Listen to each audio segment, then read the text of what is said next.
Good afternoon, everybody. We have been joined by a number of people in the last few hours, and we're grateful for all those people who joined the festivities and the events today. There's nobody who's traveled longer and further than Daniel Jacobi, a new member of our Board of Governors, who traveled 30 hours from South Africa and arrived last night. So welcome, Daniel, and thanks for the effort. And now I'm going to hand over to our medical Mavericks.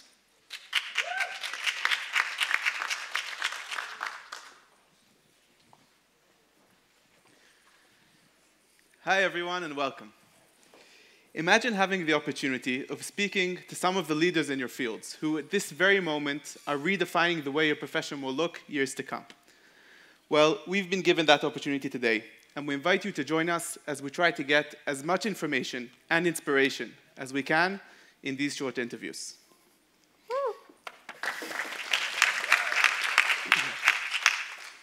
My name is Zaki, and when I ask myself how I got here, I remember a 15-year-old me in the summer holidays. I'd started volunteering in Magen David Adom, and it was love at first sight. I especially remember one of my first patients. She was an elderly woman, and she was going through a very difficult time. She couldn't communicate with the people around her, and I wasn't sure if she understood what was going on.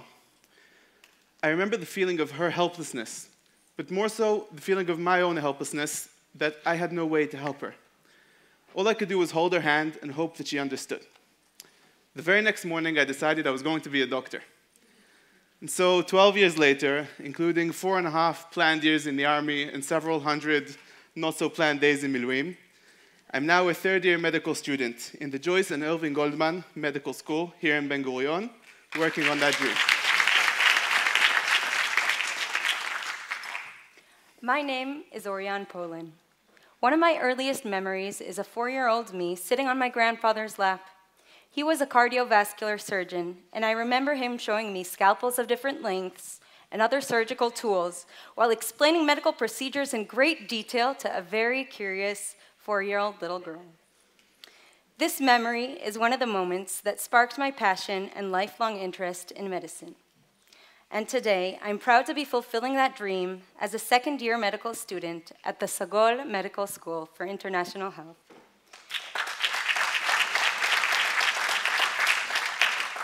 While also managing the challenge and responsibility of serving over 300 days in Miluim, balancing both has deepened my commitment to care, resilience, and purpose.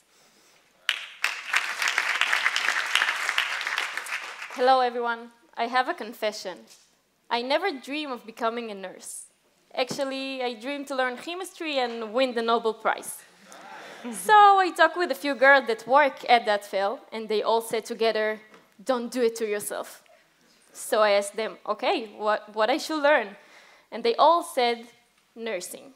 So, hello everyone. My name is Rotem Hoch Kalfon. I'm 26 years old, and I'm a 4th-year nursing student. But today, I can say that my dream is becoming a nurse, and actually a good one.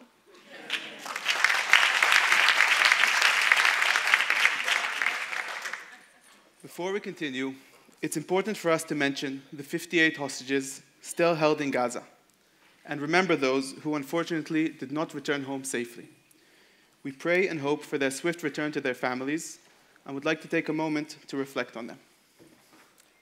Hirsch Goldberg Polin, my first cousin, was an Israeli-American citizen who was severely injured and abducted by Hamas terrorists during the horrific Nova Music Festival massacre on October 7th.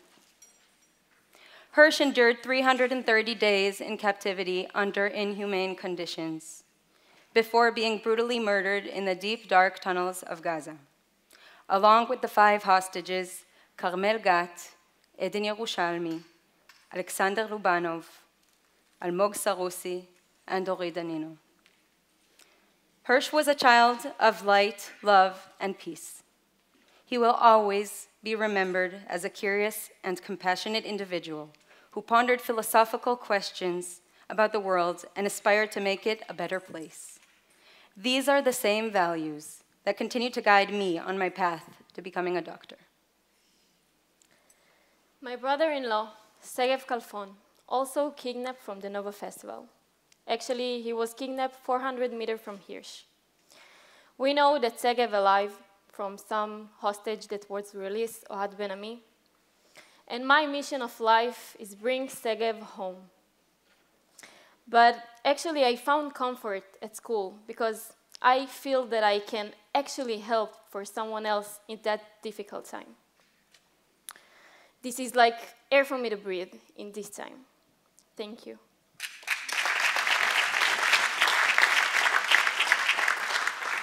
Thank you, Orian and Rotem. And these are our lives today. We continue with our lives, but we don't forget. Okay. So, here we are. Here are our experts. What we should do? What should we do? I actually have an idea. Okay, I think we should ask each expert a few questions, depending on their field of expertise. Ooh. And then we'll do a round of lightning round where we'll ask them all the same questions and hear what they have to say.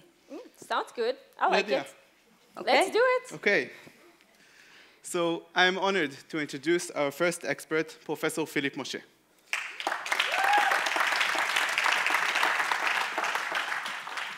As a young officer after the Yom Kippur War, he made a deal with his commander. His commander would write him a letter of recommendation for med school, but if he wasn't to be accepted, he would stay on for a longer army career. Thankfully, before long, he was studying here, part of the third class of medical studies in Ben-Gurion. Already as a student, his leadership and entrepreneurship were clearly on display, as he started a new medical course focused on clinical reasoning that's still being taught today. He founded the first fertility clinic in the Negev, and even found time to work at painting some of the faculty rooms in his spare time. Today, as an esteemed pediatrician and endocrinologist, he acts as director of the Institute of Endocrinology and Diabetes in the National Center for Juvenile Diabetes in Schneider Children's, and leads groundbreaking research in the field, most notably the development of the artificial pancreas, which has been pivotal in changing the lives of so many diabetes patients. With that, I'm honored to invite Professor Moshe to take his seat.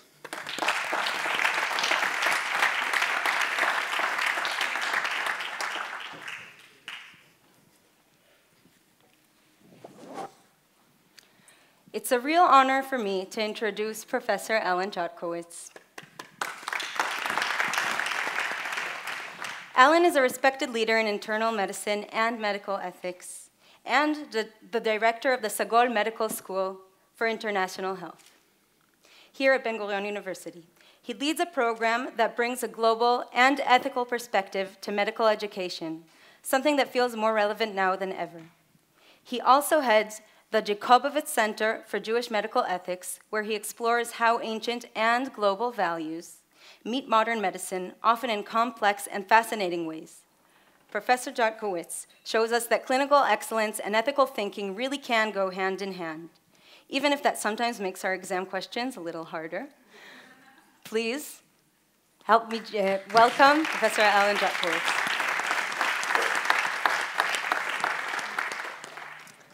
Ladies and gentlemen, I would like to introduce an amazing woman, Professor Judith Shamian, known as Canada's nurse and the world nurse. Come on, do it. With over 40 years of experience in healthcare, she has been recognized worldwide for her work in nursing leadership, policy, and researchers, receiving many honorary doctorates and awards. Right now, she is writing a book and says that being a grandmother is one of her most important rules. Please join me in welcoming Professor Judith Shamian.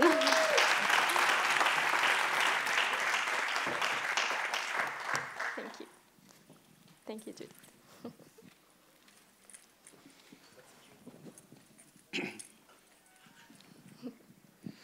So, Professor Moshe, we'll start with you. I'd like to ask, where do you see the field of diabetes in 10 years when we are finally part of the field? I'm not sure if it's 10 years, but I hope there will be a cure for type 1 diabetes eventually. I promise every child that comes to see us nowadays that when he will live to see the cure because of the extensive research that is focusing on islet cell transplantation we were focusing for many years on improving the care, improving the control, reducing the burden of dealing with injections of insulin all the time. Now is the turn of biological discoveries, and I'm confident that the children of today will live to see the cure. I hope you succeed, and I also hope you leave us something to do. There are other fields of pediatric and adult medicine. For a more personal question, we all have moments that are more influential to us. Could you tell us of a patient or case that was particularly significant for you? A case that was particularly significant to me. I think that there are so many. Each one of them, when I arrive to see them in the emergency room, when they come and they look at confused and desperate, I think that they are all significant to me. And we follow them. They don't disappear. It's not a one visit and that's all. We follow them for years. I have, I think I told you, I have medical students that are in your school that are my patients, that I treat them since the age of 5 and 6, and they were influenced by the way that they were treated and decided to become physicians. So I don't have a particular one case. I have many.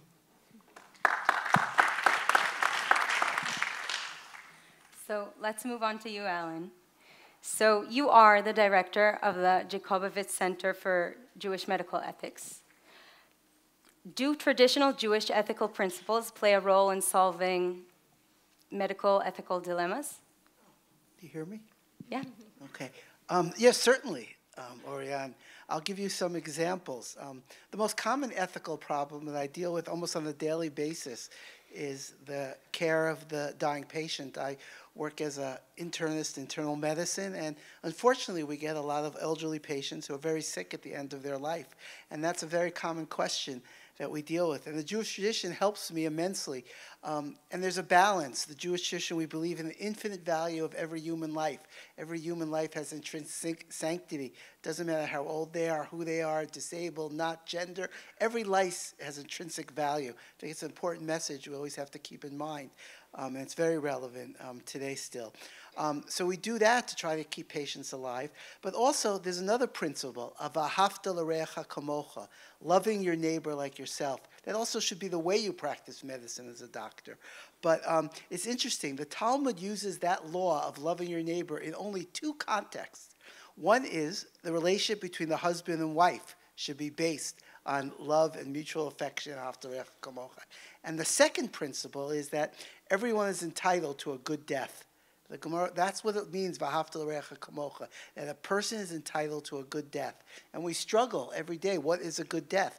But certainly it's a balance between the sanctity of life, the intrinsic value of life, but the idea that also sometimes patients' time is ended. It's a humility that you have to understand as a doctor, that you can't cure every patient, but you could definitely care for every patient. And that's something that we deal with. It's based on the Jewish ethical principle of loving your neighbor. That's the first example. I think the second example is the second most common question I get is young couples come to me, not infrequently, about genetic abnormalities and fetuses and how to deal with that. Questions of abortion come up. And okay, I'm very used to dealing with that question.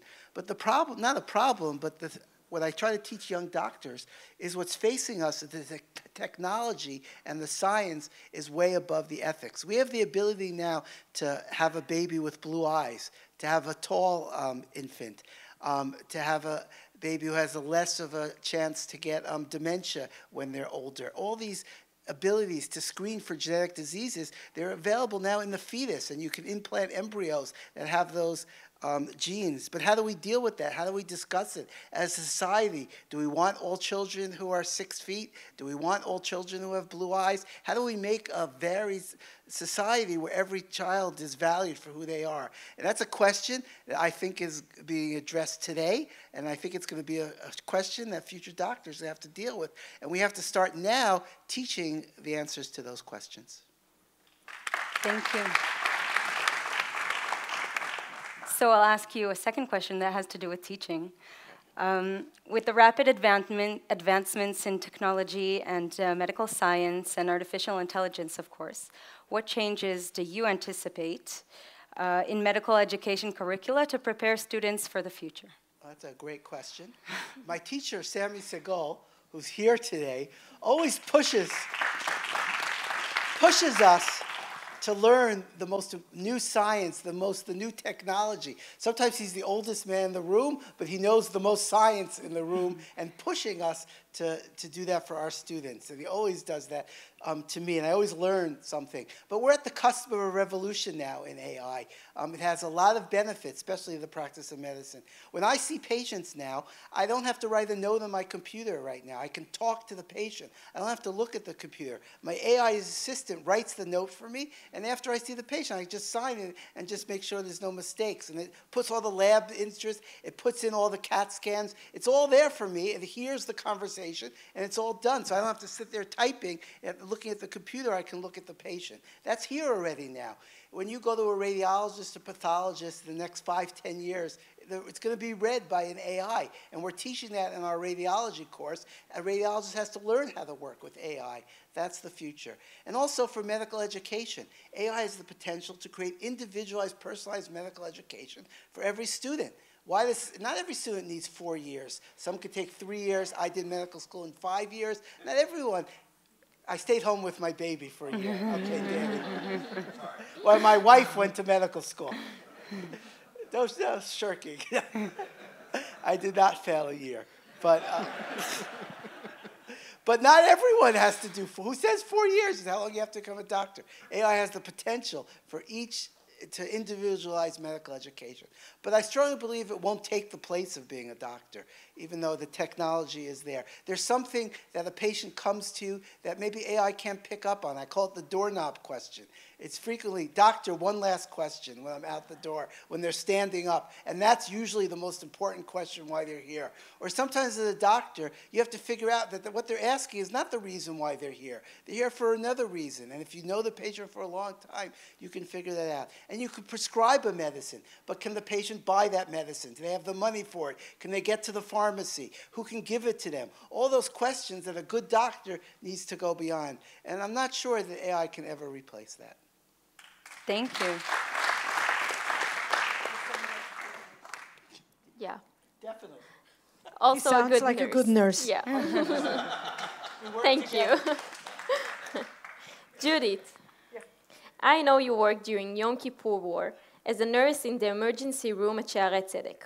What recommendation would you give to medical teams for coping during times of war? Wow, that goes back for a while. I was a very young nurse at that time, and the whole concept of mental health was not as on the agenda as it is today. And there were 2 situations where it really brought forefront to my mind, and then throughout the years, thinking back 50 years, it became much clearer over the years. One of the situations were that there were 3 soldiers were dropped at the waiting room in Shaarei Tzedek, and everybody said, oh, they look fine, they have no injury, because the assumption is that the injury is a physical injury. And I looked at them, and I don't think I knew how to label it, but it looked like life gone out of their face. And I said to them, I don't know what's really happening with them, but they are not okay. And I would like to forward them to Hadassah, where they have had a much broader experience, which we did. The second experience is that a fellow arrived with a full body burned, and you couldn't recognize who he was. But he was fully cognitively awake. And he says to me, Judith, don't you recognize me? And thank God I recognized his voice. So I was able to communicate with him like I knew he was, and really not to give him the feeling that he's there, life and death, a long journey if he makes it, and so on and so forth. So the notion of the emotional support and the notion of understanding beyond the physical illness, that's why I was saying to Alan, he's a good nurse. I see as essential characteristics of nurses and healthcare professionals, whether it's medicine or nursing or other field. Wow, amazing. Thank you. So it helped me to the next question. What do you think make the role of a nurse unique within the medical team? So Danny and I had that conversation this morning. I look at the role of the physician as someone who I hope is the expert in diagnosing and understanding what's the disease, what's the element of the components, and drills down to the end degrees in order to identify those issues. I look at nurses as complementing that in a more horizontal way, that they look at the person. So when you talk about type 1 diabetes, you will have 5 different children with type 1 diabetes. They all will respond to it differently. The families will be different, whether they will take the medication or will not take the medication or how. And that's, I expect the nurse to have that perspective that understand the clinical components completely, but able to wrap it into the psychological, social, and so on. I had a colleague who told me the following story, and I will be very brief. She was a new nurse. She went into a room of a patient who had diabetic, and she was very proud of herself that she did diabetic teaching. And she basically proceeded to talk about nutrition for a diabetic patient. And she left the room, and the daughter came out. This was an Italian patient, and she told him that he cannot have pasta. So she basically said to him, to the nurse, you gave him the death sentence because, and that's really the notion of being able to understand each individual in totality and put together the recipe that is the best recipe for that individual to thrive with the medical situation that they have. Wow. Thank you. So let's move on to the speed round. Let's do it. The following questions are for all of you. I'd like to start by asking if there's a medical TV series or a book that you like and would recommend. Yeah, I can give some recommendations, but a book and a book I can hold, that's what I love reading. What? I know. When Breath Becomes Air, a book by amazing book by a young neurosurgeon who unfortunately was diagnosed with lung cancer, an amazing book. Second recommendation is anything by Atul Gawande. Just look him up. It's unbelievable what he writes about. And the third, and I forget the name, right now there's a doctor at Stanford University who's dying from cancer and is giving a course to medical students on treating the dying patient. And so he's going through his life experiences with the students, and the students are overexpanding their course. I follow the course every week. It's given at Stanford University. So those are 3 quick recommendations. Thank you. Wow. I don't see movies so much. and medical serials, definitely not. But ER, it's a TV show that has a very good success in resuscitation. Better than any medical school or medical hospital I know. So if you want to be optimistic about life, maybe that's the series.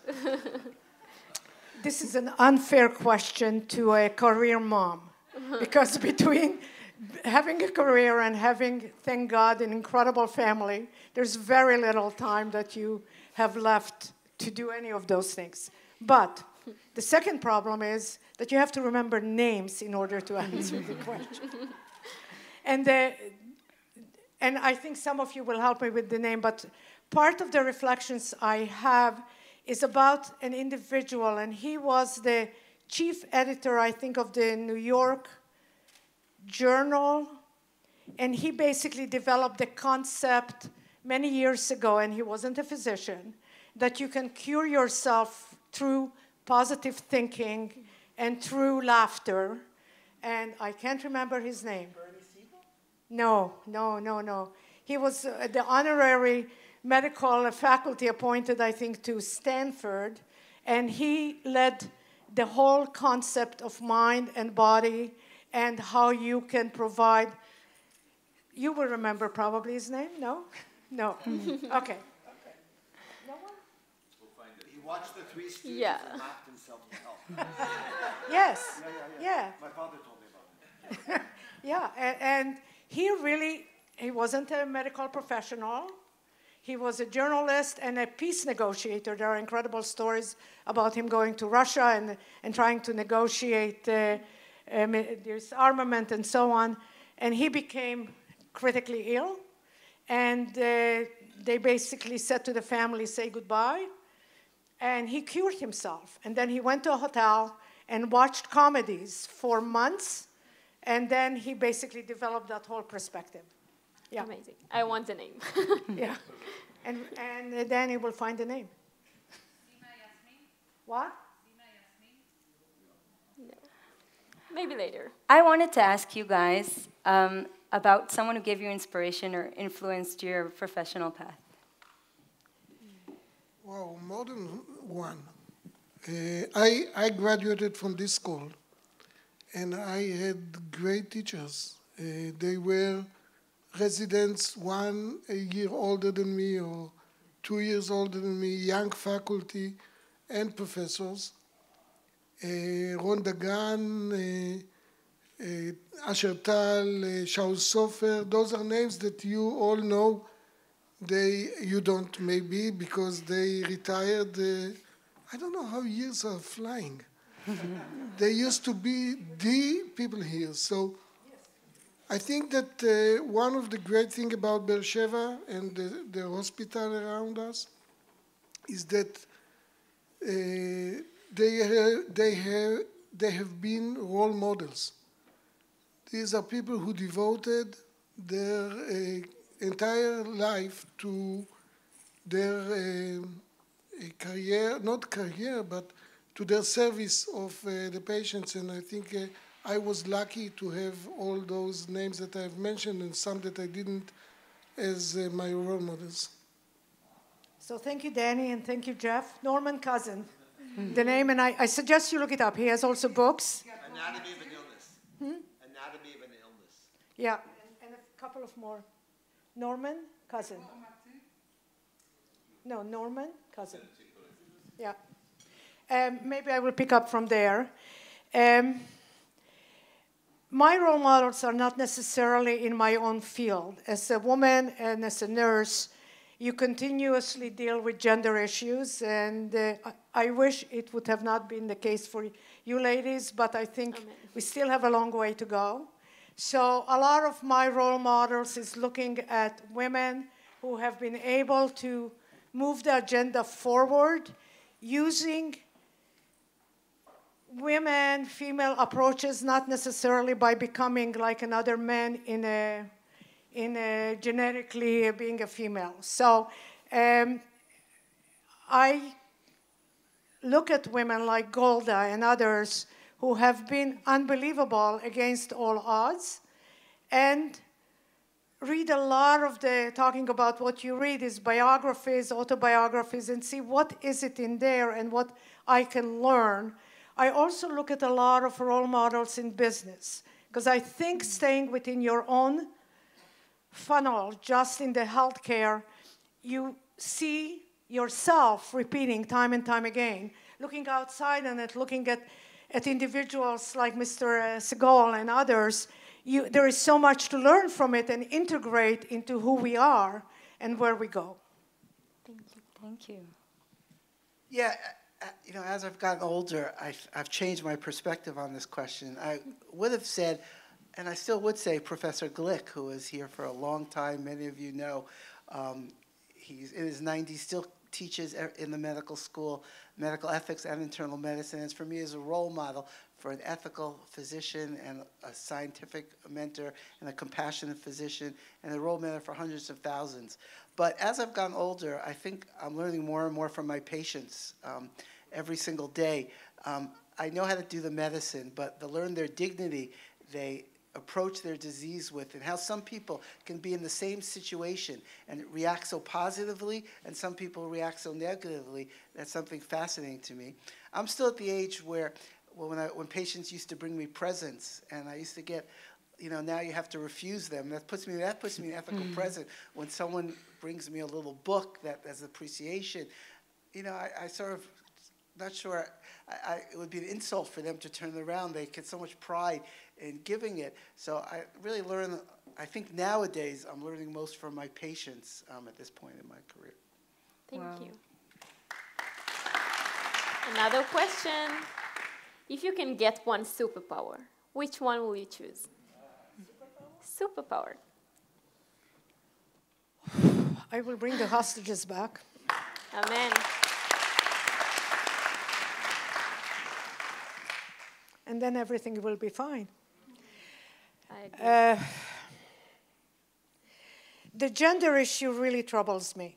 And I am not what people describe as a feminist. I believe in equality, and I believe that both genders contribute in a significant way. And unfortunately, I see that we have, and you can look at OECD data, a lot of other data, we have a very long way to go. So I would like to make everybody valued, respected, equal, that they can contribute what they can contribute to a better society. I don't want any superpower. What? Microphone, yes, I don't want any superpower, but I always remember the quote from Spider-Man, with great power comes great responsibility. So I don't want great power, but I think physicians have a little power. And they have to realize that anyone who has power has responsibility. The point of having power and the point where we were selected to be doctors is to have that responsibility to others. And that's the kind of point I teach my medical students. That's the medical student. And that's the medical student we have in Beersheba, by the way. We're the only medical school. We have interviews. We don't just rely on standardized tests and all that. We want to meet all of our applicants. We met Orian, sure she applied. And we want people who realize that this is a privilege to become a doctor, and the whole point is to serve other people and realize that responsibility. So that's what I want. Thank you. I'm a pediatrician, and this is my perspective of the world. And we are treating quite a few children with chronic diseases, things that influence their life, that actually make their life different than they could have had. And that's what I would like to be able to cure and to treat and to get rid of and to give children all over the world the potential of living better life.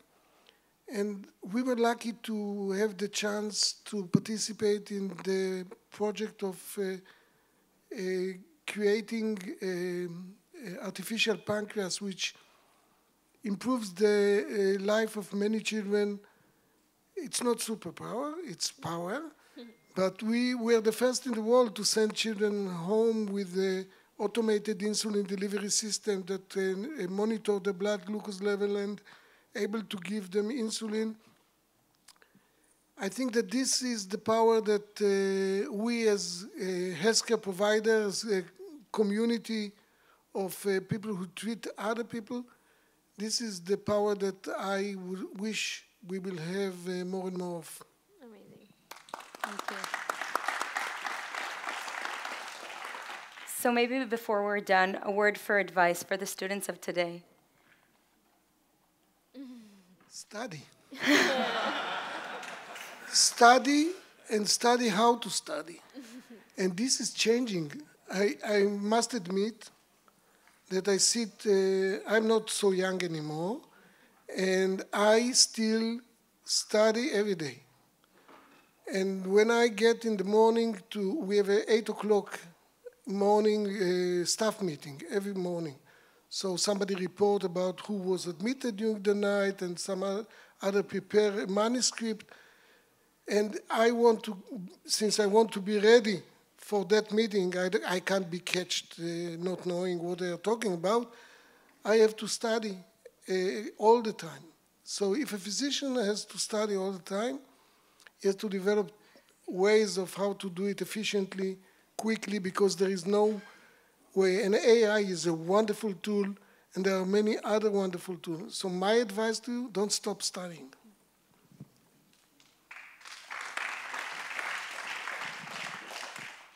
So to me, the notion of studying, the role that that's muvan me'elav. That's kind of given. You will not be able to progress in your career if you don't do that. But my one advice would be, don't take your eyes off of the big world. There is a whole world outside of your profession, and you will be a better professional if you understand the community you live in, the issues that we deal in, the socioeconomic situations and so on, and get active in it. You know, whether it's you become a member in an amuta or an NGO or whatever, find the time to do something that is of the nature that you are passionate about, because your contribution to them and that contribution to you will be tremendous. It will just open your mind and you will soar and fly with all that richness that it will give you.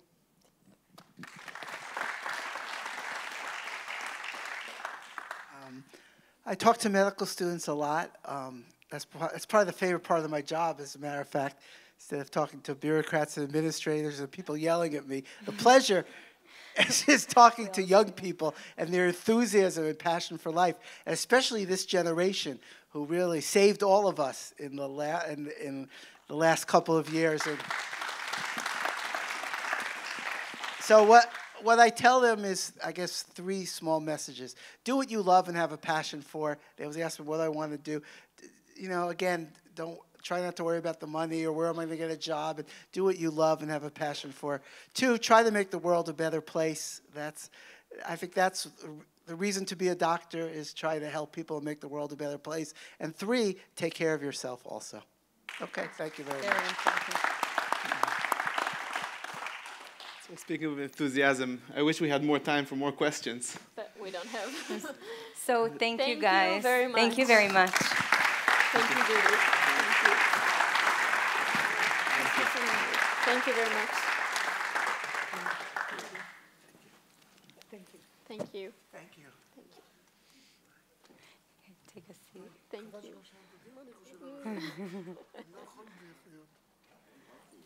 זה אתה צריך להגיד שוב. הוא אמר שהוא לא יכול בלי אחיות. Nothing can be done without nurses. Yeah.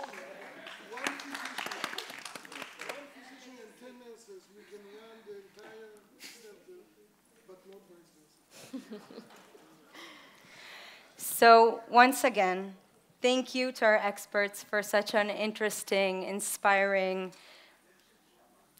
conversation. It's been a rare opportunity for us to ask the questions we've always wanted to ask and always wanted to know. And of course, thank you guys, members of the Board of Governors, for being here, for listening, for taking part, and for giving us the stage. And don't forget, we have your number, so stay tuned. And after a short break, we'll meet right here in the Senate Hall for the next event, introducing the Young Family School for the Human Experience, a conversation about investigating in today's student for a better tomorrow. Thank you guys. very much.